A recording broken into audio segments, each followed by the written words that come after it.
दोस्तों नमस्कार। केजरीवाल साहब इस समय जेल में हैं और केजरीवाल साहब की जमानत की जो अर्जी थी लोअर कोर्ट में भी खारिज हुई, हाई कोर्ट में भी खारिज हुई। सुप्रीम कोर्ट में उन्होंने अर्जी लगाई लेकिन तुरंत वापस ली और फिर पहुंचे ट्रायल कोर्ट में। वहां पे जब अर्जी खारिज हुई तो पहुंचे हाई कोर्ट में। ये बहुत ही इंपॉर्टेंट केस है। आपको भी पता है कि एक सिटिंग चीफ मिनिस्टर इस समय जेल में है और भारत के सबसे महंगे वकील इस केस को लड़ रहे हैं। पॉलिटिकली सेंसिटिव मैटर है और बहुत सारे जो मीडिया का इंटरेस्ट है, जनता का इंटरेस्ट है, यहां तक कि अब विदेशी संस्थाओं का भी केजरीवाल में कुछ ज्यादा ही इंटरेस्ट देखने को मिल रहा है।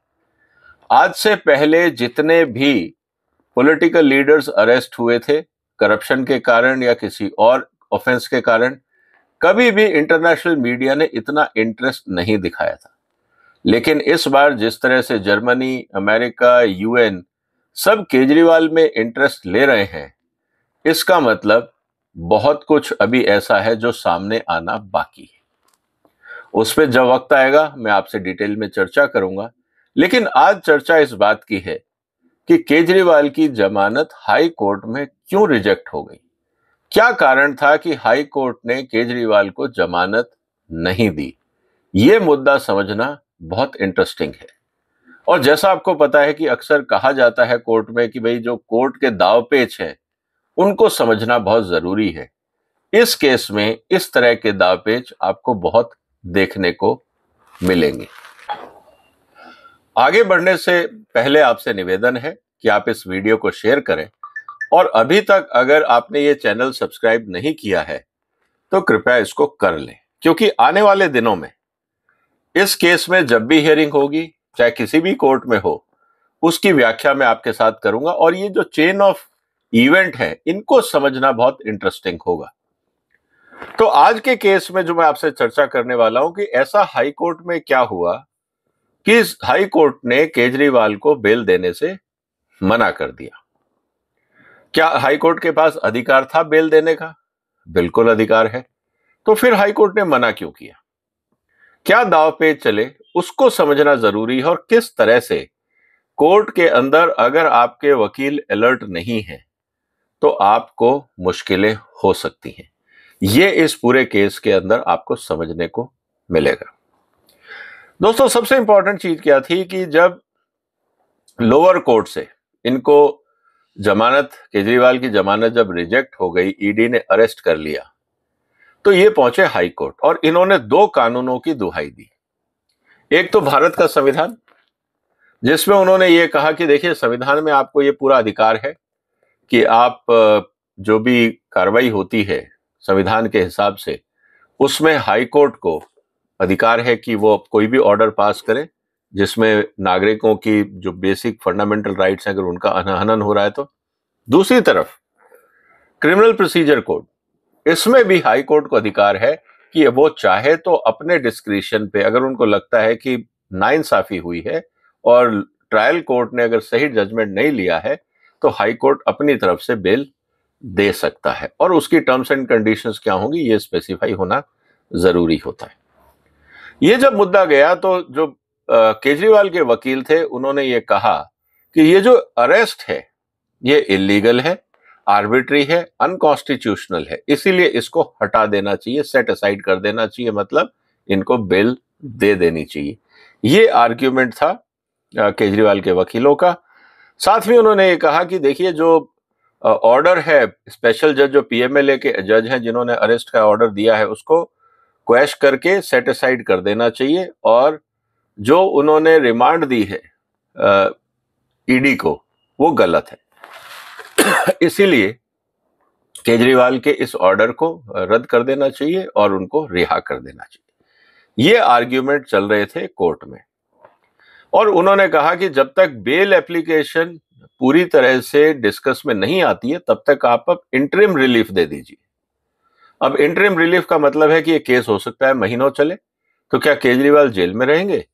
आप उनको बेल दे दीजिए, आप इंटरिम रिलीफ दे दीजिए, जो आपको टर्म्स एंड कंडीशंस उनके रिलीज के लिए लगानी है लगाइए, लेकिन उनको जेल में मत रखिए और उनको रिलीज कर दीजिए। ये आर्ग्यूमेंट था केजरीवाल के वकीलों का।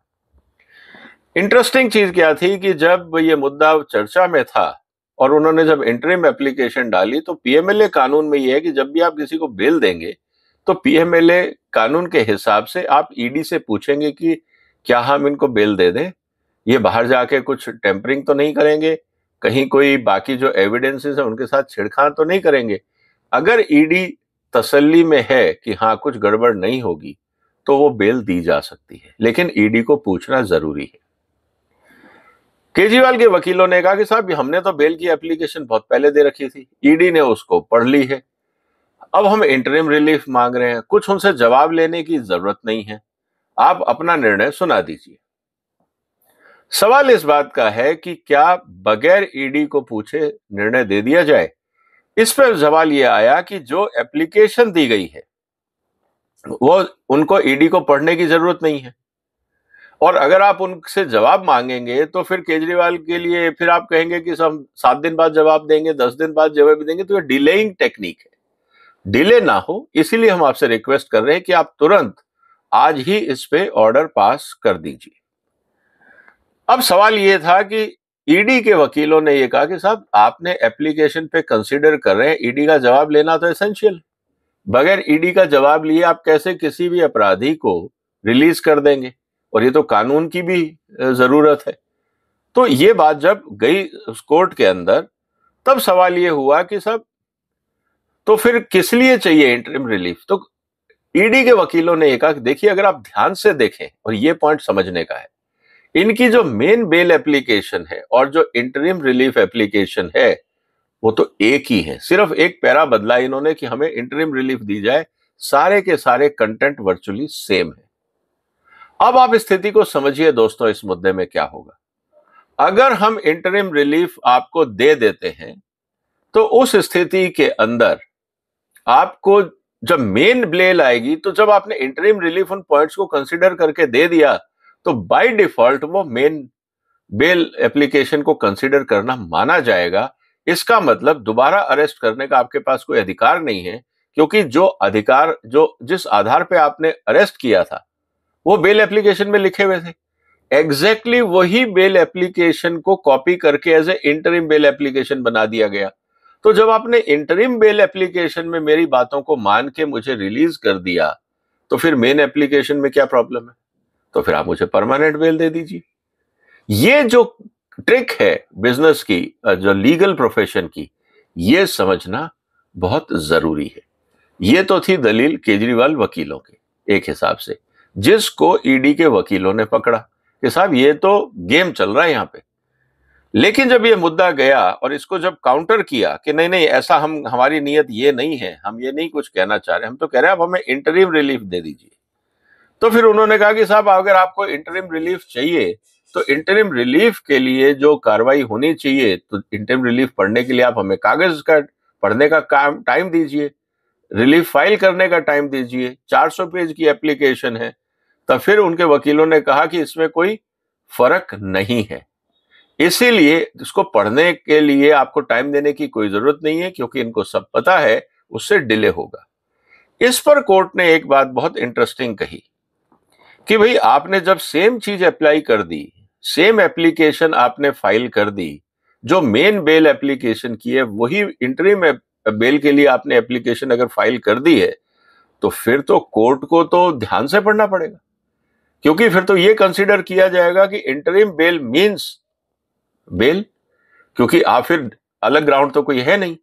तो इसीलिए अब मुद्दा यह है कि जब तक मेन बेल एप्लीकेशन पे डिस्कशन नहीं होता, उस पे चर्चा नहीं होती, उस पे बहस नहीं होती, तब तक तो इंटरिम एप्लीकेशन भी कोई मतलब नहीं है, क्योंकि मुद्दे सेम है, आर्ग्यूमेंट सेम है, जस्टिफिकेशन सेम है। इसीलिए शायद कोर्ट को यह समझना जरूरी है कि मेन एप्लीकेशन आपने क्या दी है, उसको बगैर समझे अगर हम आपको बेल देंगे तो ये तो कोई मतलब नहीं हुआ। तो अब अगर आपको इंटरिम बेल चाहिए तो आपको मेन बेल एप्लीकेशन का डिस्कशन भी करना पड़ेगा। इस बात को समझना बहुत जरूरी है। जब ये सारी बातें कोर्ट में चल रही थी, तो कोर्ट ने जब दोनों तरफ के वकीलों की बात सुनी, तो जो ऑब्जर्वेशन दिए वो मैं आपके सामने रख रहा हूं। In this court's opinion, such important question and issues cannot be summarily heard and decided. जब इतने महत्वपूर्ण मुद्दे हैं तो आप कह रहे हैं उसको फटाफट कर दो, पॉसिबल नहीं है. By giving opportunity only to one party to file petition, document arguments, and compilation of judgments relied upon by them, especially when copy of petition has been provided to Directorate of Enforcement just yesterday. मतलब आप 400 page का document अपनी तरफ से जमा कराओ, वो भी एक दिन पहले, और आप ये उम्मीद करो कि सामने वाली पार्टी को हम रिएक्ट करने का मौका ही ना दें. शायद कोर्ट की जजमेंट में ये बात ठीक नहीं होगी. It will be unfair to not give an opportunity for ED to rebut the same by way of filing a detailed response. अब 400 पेज की आपने अगर एप्लीकेशन डाली है इंटरिम बेल की, और हम सामने वाली पार्टी को पढ़ने का भी मौका ना दें, उनको जवाब देने का भी मौका ना दें, तो ये उचित नहीं होगा, ये अनफेयर होगा ईडी के लिए. इसीलिए हम आज आपकी बेल को नहीं मान सकते हैं. ये बात जब आई, इसका मतलब ये था कि जो कोर्ट ने कहा, N opportunity for effective representation, declining this opportunity would mean to denial of a fair hearing as well as violation of one of the most important principle, that is natural justice. ये बात समझना जरूरी है कि हमने एक को सुना, दूसरे को नहीं सुना और निर्णय दे दिया, ये उचित नहीं है. अब ये कहना कि no reply is required on behalf of respondent is rejected. Court ने कहा कि हमें आपकी इस बात को, दलील को मानने को तैयार नहीं है कि ईडी को कोई अधिकार नहीं है जवाब देने का. ये आर्ग्यूमेंट नहीं बैठता है. अगर हो सकता है कि अब केजरीवाल अरेस्ट हुए हों, उन्होंने जो पिछले दिनों जो इन्वेस्टिगेशन चल रहा है पिछले 5-7 दिन से, कुछ नए तथ्य, नए एविडेंस सामने आए हों, वो भी समझना जरूरी है. तो इसीलिए there may be some additional material in the position of investigating agency collected during the custodial interrogation of the petitioner, that is Kejriwal, which they may wish to place before this court, which may be crucial to decide the present case. अब हो सकता है कि केजरीवाल ने बहुत सारी चीजें ऐसी बताई हों जो इससे केस को रिजॉल्व करने में मदद मिले, तो हम उसको कैसे डिनाई करें, तो ये बात हमें समझनी पड़ेगी. This court also takes into account the fact that relief sought in prayer of the main petition, the release of the petitioner and the prayer sought in the application of grant of interim relief is similar and identical. Court ने कहा आपकी जो main plea है वो और जो interim relief की plea है, दोनों आइडेंटिकल हैं. कोई फर्क तो है नहीं. आपने ऐसा तो नहीं कहा कि हम इस कारण से या मेडिकल ग्राउंड पे या कोई और कारण से आप हमें इंटरिम बेल दे दो, ऐसा भी कुछ नहीं है. तो ये बात हमें समझनी होगी. कोर्ट ने ये कहा कि जो आपने मेन प्ली दी है उसमें आपने ये कहा है कि इनकी जो एप्लीकेशन है ग्रांट बेल की जो ग्रांट की, उसमें जो मेन इश्यू ये है कि जो अरेस्ट है वो इल्लीगल है. अगर वो अरेस्ट इल्लीगल है, इसका मतलब ये है कि जो इंटरिम बेल है उसमें भी आप यही कह रहे हैं कि वो इल्लीगल है. तो इसका मतलब हमें सबसे पहले वेदर अरेस्ट इज इलीगल और नॉट, जो मेन पिटीशन की प्ली है, हमें उसको भी कंसिडर करना होगा इंटरिम रिलीफ देने से पहले. तो इसीलिए the present application for interim release of petitioner would amount to disposing of and granting relief sought in the main petition in prayer. जो मैं आपसे शुरू में कह रहा था कि आपने इंटरिम रिलीफ तो मांगा, लेकिन एग्जैक्टली वही की वही चीज आपने मेन प्ली में लिखी थी. मेन प्ली में आपने ये कहा कि अरेस्ट इलीगल है. अगर मैं उसी बेस पे इंटरिम रिलीफ देता हूं तो इसका मतलब आपने ये मान लिया कि अरेस्ट इलीगल है. अब ये मुद्दा तो नहीं था. तो अगर अरेस्ट इलीगल है या नहीं, इसलिए हमें पहले आपकी मेन प्ली को समझना होगा, हमें पूरे उस पर बहस करनी होगी. इसीलिए कोर्ट ने कहा कि आप जो बात करने आए हो कि कोर्ट, हाई कोर्ट अपनी पावर को यूज करके इनको बेल दे दे, ये इस स्थिति में उचित नहीं है. इसीलिए pending disposal of main petition without calling for reply of the respondent at this stage would rather amount to deciding the main petition itself. ये जो लीगल खेल खेलने की कोशिश की थी केजरीवाल के वकीलों ने, कोर्ट ने उस ट्रैप को अवॉइड कर दिया, उसमें नहीं फंसे. और ये बात हाईलाइट करी थी ईडी के वकीलों ने भी. तो ये जो दावपेच कोर्ट में चलते हैं, इनको समझना बहुत जरूरी है.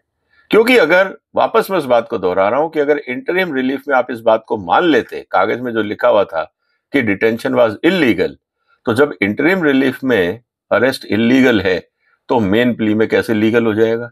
इसका मतलब यह है कि बैकडोर से आप उस पूरे अरेस्ट को क्वैश कराना चाहते थे, सेट असाइड कराना चाहते थे। कोर्ट ने कहा यह पॉसिबल नहीं होगा। इसीलिए उन्होंने कहा कि जब तक अब मेन एप्लीकेशन डिस्पोजल नहीं होगी, हम आपको फिलहाल इंटरिम एप्लीकेशन में रिलीफ नहीं दे पाएंगे। हाई कोर्ट ने अब ईडी को जवाब देने के लिए 3 अप्रैल का टाइम दिया है। उसके बाद जब दोबारा सुनवाई होगी, हम उस पर देखेंगे कि ईडी की तरफ से क्या नए जो एविडेंसेस हैं, जो पूछताछ में केजरीवाल से उनको मिले हैं, वो क्या नई चीजें कोर्ट के सामने रखते हैं। उम्मीद है दोस्तों आज का वीडियो आपको पसंद आया होगा।